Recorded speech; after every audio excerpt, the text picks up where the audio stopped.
ಹರೇ ಶ್ರೀನಿವಾಸ ಸ್ನೇಹಿತರೆ, ಇವತ್ತು ಧನುರ್ಮಾಸದ ಪೂಜೆ ಮೊದಲನೇ ದಿನ. ನಿಮಗೂ ಎಲ್ಲ ತೋರಿಸೋಣ ಅಂತ ವಿಡಿಯೋ ಮಾಡಿದ್ದೀನಿ.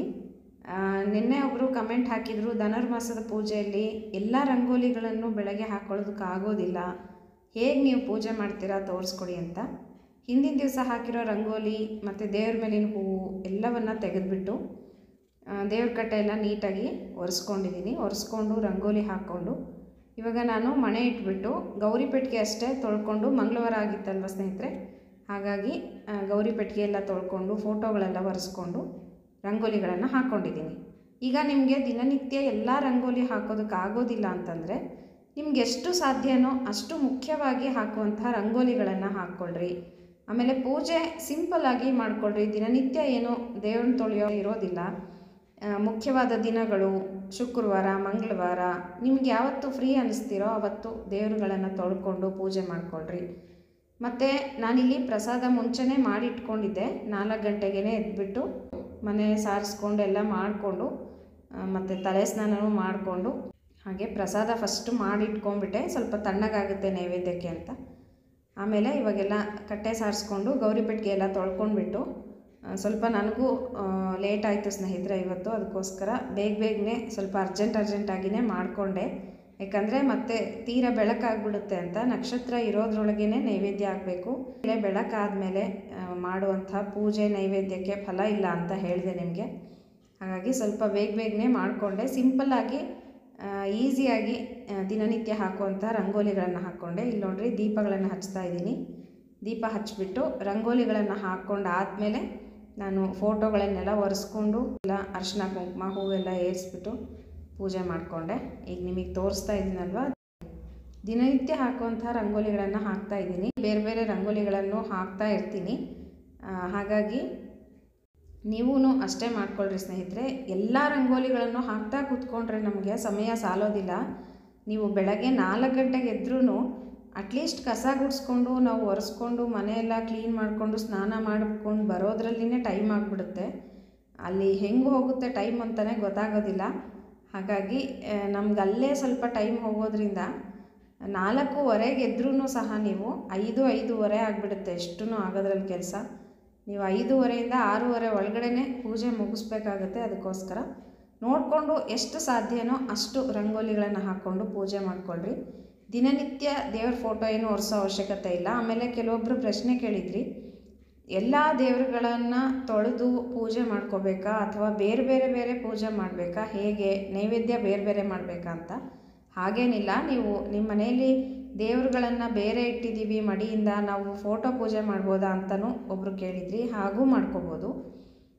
ಲಕ್ಷ್ಮೀ ದೇವಿ, ಶ್ರೀನಿವಾಸ ದೇವರ ಫೋಟೋ ಇದ್ದರೆ ಒರೆಸ್ಕೊಂಡು ಗೆಜ್ಜೆ ವಸ್ತ್ರ ಹೂವು ಏರಿಸ್ಕೊಂಡು ನೀವು ಫೋಟೋಕ್ಕೇನೆ ನೈವೇದ್ಯವನ್ನು ಮಾಡ್ಬೋದು. ಮತ್ತು ಗ್ಯಾಸ್ ಮೇಲೆ ಮಾಡಬೇಕಾ, ಇದ್ಲು ಒಲೆ ಮೇಲೆ ಮಾಡಬೇಕಾ, ಹೇಗೆ ಅಂತ ಕೇಳಿದ್ರಿ. ನಿಮ್ಮ ಅನುಕೂಲ ನೋಡ್ಕೊಳ್ರಿ ಸ್ನೇಹಿತರೆ. ದಿನನಿತ್ಯ ನೀವು ಇದ್ಲು ಒಲೆಯಲ್ಲಿ ಮಾಡ್ತೀವಿ ಅನುಕೂಲ ಇದೆ ಅನ್ನೋರು ಮಾಡ್ಕೊಳ್ರಿ. ಎಲ್ಲರಿಗೂ ಆ ಥರ ಸಾಧ್ಯ ಆಗೋದಕ್ಕೆ ಕಷ್ಟ ಆಗುತ್ತೆ.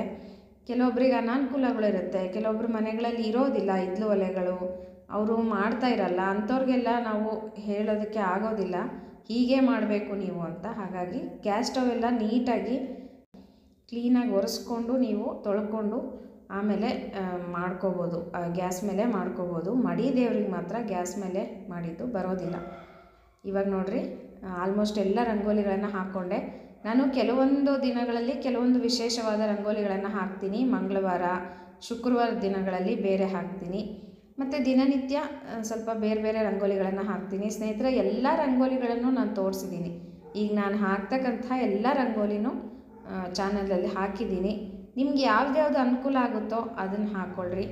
ಇಲ್ಲಿ ನೋಡಿರಿ ಸ್ನೇಹಿತರೆ, ನಮ್ಮ ಮನೆಯಲ್ಲಿ ಗಿಡದಲ್ಲಿ ಬಿಡುವಂಥ ಹೂವು ನೆನ್ನೆ ಅಂತೂ ತುಂಬ ಅಂದರೆ ತುಂಬ, ಸುಮಾರು ಒಂದು ಅರ್ಧದಷ್ಟು ಹೂವು ಬಿಟ್ಟಿತ್ತು. ನಾನು ಹಿಂದಿನ ದಿವಸ ಸಂಜೆ ಸಾಧ್ಯ ಆದರೆ ಎಲ್ಲ ಕಿತ್ಕೊಂಡು ಬಂದು ಕಟ್ಟಿ ಇಟ್ಟಿರ್ತೀನಿ ಮಗ್ಗೆನೆ. ಚೆನ್ನಾಗಿ ಅರಳ್ಕೊಂಡಿದೆ.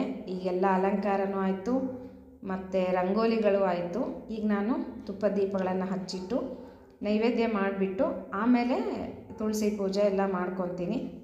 ನೀವು ಎಲ್ಲ ಧನುರ್ಮಾಸದ ಪೂಜೆಯನ್ನು ಶುರು ಮಾಡ್ಕೊಂಡಿರ್ತೀರ ಇವತ್ತಿನ ದಿನದಿಂದ. ಕೆಲವೊಬ್ಬರು ನಿನ್ನೆಯಿಂದ ಮಾಡಿದ್ದೀರಾ. ಅದು ನಾನು ಹೇಳಿದೆ ಸ್ನೇಹಿತರೆ, ಒಂದೊಂದು ಪಂಚಾಂಗದಲ್ಲಿ ಒಂದೊಂದು ಥರ ಕೊಟ್ಟಿರ್ತಾರೆ.